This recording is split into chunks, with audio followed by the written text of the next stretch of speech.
बेकुनरे जुजो फातुरु सबका मेरा नमस्कार। आज हम लोग लैंग्वेज एपिसोड 3 में है। टॉपिक क्या आकार उकार कैसे लिखना है ये सीखेंगे। आज सकमा लैंग्वेज और बंगाली में देखो ये।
और ये है मेरा नाम सकमा बांग्ला इंग्लिश में।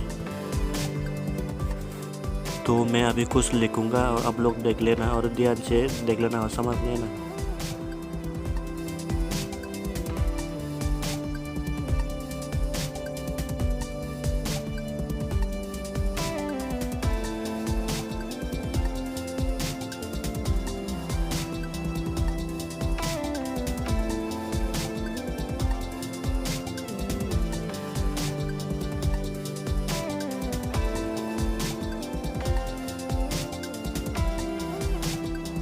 तो आज का टॉपिक यही खत्म करते हैं। Thanks for watching my video. कैसा लगा नीचे कमेंट सेक्शन में बताना। Please subscribe and share. Thanks all.